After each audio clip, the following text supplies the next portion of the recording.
पे शायर भी हैं और ज़ाहिर है कि यहाँ पे यूनिवर्सिटी से ग्रेजुएट हैं, हाफिज़ कुरान हैं और शायरी में इन्होंने बहुत कुछ लिखा है और नातिया कलाम बहुत लिखा है, लेकिन ये और भी तब आजमाई करते रहते हैं मुख्तलिफ औकात में। आज मुझे पता नहीं कि तराना या मिली नगमा जो है ये कौन सा पेश कर रहे हैं, कुछ अपनी तरफ से भी इशार आप सब शामिल किए हैं या कि कोई तराना जो पहले से लिखा हुआ है वो है? बिस्मिल्लाहिर्रहमानिर्रहीम। सबसे पहले तो बहुत शुक्रिया आपका कि आपने जो है मुझे यहाँ पर आने की दावत दी। तराना तो मैं आपको पेश करूँगा, लेकिन उससे पहले जो अशार मैंने लिखे हैं वो आजकल के जो हालात हैं थोड़ा सा तंज़िया अंदाज में, लेकिन उसका मकसद जो है वो बिल्कुल मस्बल पहलू की तरफ है, वो आपको पेश करूँगा। लेकिन अपनी हाज़िरी पेश करने से पहले चंद चीज़ें मैं भी जो है वो आपके साथ शेयर करना चाहता हूँ, जितने भी हमारे सामीन सुनने वाले हैं, कि देखिए कि हम आज जो है वो इस करारदाद की खुशी में ये प्रोग्राम कर रहे हैं आज के दिन के हवाले से, जो कि 1940 में मुनक्किद किया गया था। लेकिन थोड़ी सी हिस्ट्री जो है वो चंद एक नुकात जो है वो उसकी तरफ जो है वो आपकी तवज्जो भी राग़िब करना चाहता हूँ कि जो नाम पाकिस्तान है इसकी तजवीज़ जो है वो सबसे पहले 1933 में जो है वो एक डिक्लेरेशन हुई थी, जिसको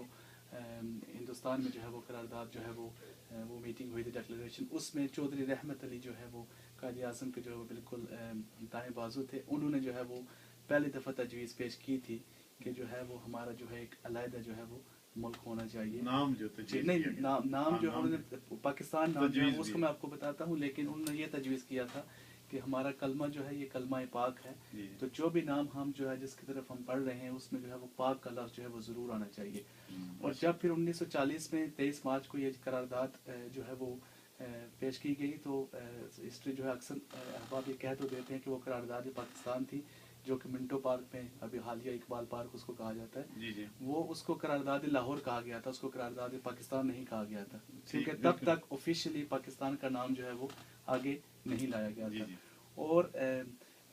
क्योंकि कायद आज़म जो है यकीनन अल्लामा इकबाल की सोच बिल्कुल जो है वो, लेकिन ये जो है कायद आज़म जैसी शख्सियत ये ऑफिशियल बॉडी भी थे जो है वो तमाम जो है वो कौम की जो है वो नुमाइंदगी कर रहे थे, लेकिन पाकिस्तान के बनाने में उलमाए इस्लाम का भी जितने भी मसालिक हैं सबसे वो यकजहता होकर उलमाए इस्लाम का भी बहुत बड़ा हाथ है। और पाकिस्तान का जो नाम है ये पहली दफ़ा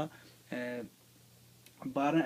अप्रैल 1941 को मदारिस से जो है जितने भी उलमाए इस्लाम थे, जितने भी मसालिक के थे, उन्होंने जो है वो इकट्ठे होकर यकजी होकर उन्होंने ये फैसला किया था कि जो इस मुल्क की तरफ कायद आज़म ने सोच दिलाई है उसका नाम पाकिस्तान होना चाहिए। तो ये नाम जो है वो मदारिस से निकला 12 अप्रैल 1941 को। उससे पहले ये करारदाद लाहौर के नाम से ही जानी जाती थी, उसके बाद पाकिस्तान का नाम।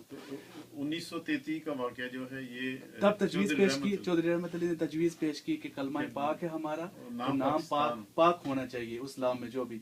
फिर उलमाए इस्लाम ने कायद आज़म के साथ मिलकर ये बात का फैसला किया कि वो हिंदुस्तान है तो हम पाक, उस तजवीज़ को मद्देनज़र रखते हुए जो कि 7 साल पहले थी, और उस तजवीज़ को मद्देनज़र रखते हुए पाकिस्तान रखा गया। और फिर वो 7 साल, और फिर जो है वो तारीखदान ये भी लिखते हैं कि 1940 से लेकर 1947 तक ये जो 7 साल हैं, इसमें बर्र-ए-सग़ीर के मुसलमानों ने यकीनन पूरे 1 सदी का सफ़र तय किया है उन 7 सालों में। और आज बिल्कुल हम आज़ादी के जो है सांस ले रहे हैं, लेकिन कितनी आज़ादी हम में है, हम कितना हक उसका अदा कर रहे हैं, इसका फैसला हमने खुद करना है। हर दिल के अंदर एक खुद का मुफ्ती होता है, इसका फैसला हमने खुद करना है। और एक बात और भी मैं आपको बताना चाहता हूँ कि 23 मार्च से पहले 22 अप्रैल को मिंटो पार्क में, इकबाल पार्क में ही, जब करारदाद से पहले एक जलसा और भी हुआ था और कायद आज़म वहाँ पर भी तशरीफ़ लाए थे, बाकी सारे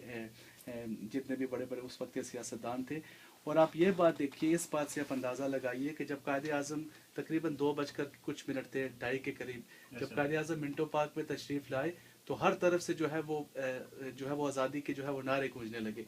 कायद आज़म ने जब तकरीर की तो सारी की पहले चंद जुमले आपने उर्दू में कहे, और फिर जो है वो सारी की सारी तकरीर इंग्लिश में थी, और 90% से ज्यादा लोग जितने मजमे में थे वो इंग्लिश समझने वाले नहीं थे। लेकिन हर बंदे इतना हमतन गोश था, और हर बंदे के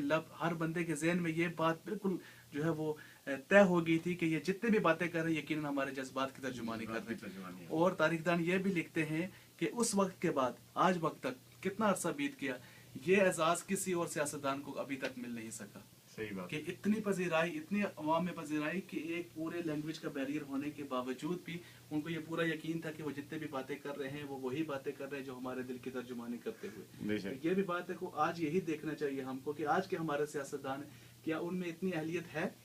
کہ جب وہ آئیں تو عوام ان کو بالکل پسند کرے یا عوام ان کی پیٹھ کے پیچھے بات نہ کرے. کیونکہ جب مسلم کانفرنس تب طے ہوئی تھی تو تب باقی سیاسی جماعتیں بھی تو تھی نا، لیکن انہوں نے اپنا کام کس مثبت انداز سے کیا جی، تو کس طرح انہوں نے اپنا کام کیا اور عوام کی جو ہے وہ پذیرائی حاصل کی. آج ہم کو صرف یہی دیکھنا چاہیے کیونکہ ڈیکویلا جو ہے وہ امریکہ کے بہت بڑے سیاستدان ہو کے گزرے ہیں، کم سے کم 60-70 سال پہلے. ان کے ایک اسٹیٹمنٹ میں پڑھ رہا تھا، انہوں نے لکھا کہ in every democracy people get the government they deserve, کہ ہر جمہوریت میں ان عوام کو صدر، عوام کو ان کے لیڈر ایسے ہی ملتے جس طرح کا وہ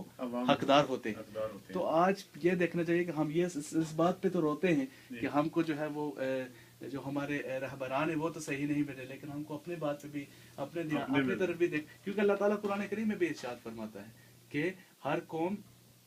کوئی بھی قوم کی حالت اللہ تعالیٰ تب تک نہیں بدلتا جب تک وہ اپنی حالت کو خود بدلنے کی کوشش نہیں کرے. تو یہ ساری چیزیں ہماری شریعت کے اندر، جس وجہ سے پاکستان لیا گیا تھا، جس اسلامی جمہوریہ پاکستان اس کا نام رکھا گیا تھا، کلمہ پاک کے نام پر رکھا گیا تھا، لا الہ الا اللہ کے نام پر، اس مقصد کو ہم کو یہ اتنا کچھ ہم آگے نکل چکے ہیں کہ ہم یہ اب ایک جو ہے وہ پوری قوم کا کام نہیں ہے کہ وہ یکدم تبدیلی لا سکے. ایک فرد واحد کی انفرادی کوشش جب ہوگی تو تب جا کر ایک گروپ بنے گا، پھر ایک گروپ جو ہے ایک صوبے کی طرح لگے گا. تو یہ ہر بندے کا جو ہے وہ مسلمان کا ہونے کے